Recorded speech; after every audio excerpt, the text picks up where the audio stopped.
Merci, Monsieur le Ministre. Pour le groupe Mouvement démocrate et apparenté, Madame Géraldine Bannier a une question. Monsieur le ministre, je souhaiterais attirer votre attention sur la filière forêt-bois, à laquelle le groupe Modem et apparenté est très attaché et qu'il a à cœur de soutenir. Nous nous réjouissons de l'augmentation de 3 millions d'euros pour le fonds stratégique de la forêt et du bois, destiné aux actions de développement et d'accompagnement de l'investissement dans la filière. Nous nous étions très fortement investis l'année dernière en faveur de la filière forêt-bois afin de prendre en compte l'extrême morcellement de la propriété forestière. L'objectif est que les 3 millions de propriétaires forestiers puissent se regrouper et bénéficier des avantages afférents aux dispositifs existants et notamment au défi forêt.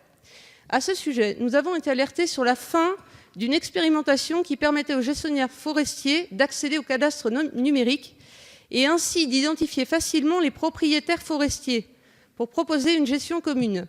Allez-vous prolonger cette expérimentation très utile pour faire face au morcellement de la propriété forestière ? Merci, cher collègue. Monsieur le Ministre, vous avez la parole.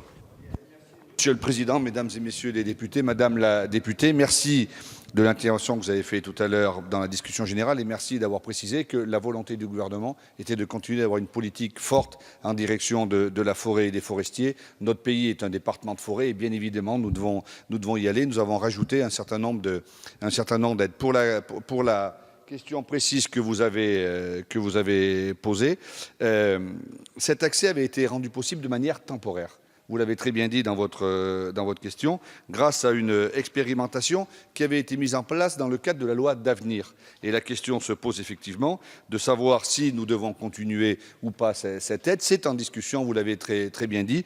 Moi, ce que je peux vous dire, c'est que je soutiens la pérennisation de cette disposition parce qu'elle est indispensable. Bien souvent, dans notre pays, c'est vrai que lorsqu'on fait quelque chose à l'expérimentation, ça se transforme souvent de façon régulière. Ce n'est pas toujours le cas, mais je soutiens cette pérennisation dans le cadre de cette disposition. Par exemple, à l'occasion du passage du projet de loi Pacte au Sénat, où nous aurons l'occasion de l'inscrire dans le cadre de la loi Pacte et vous serez amené après vous à vous en saisir ici. Voilà, Madame la députée, merci.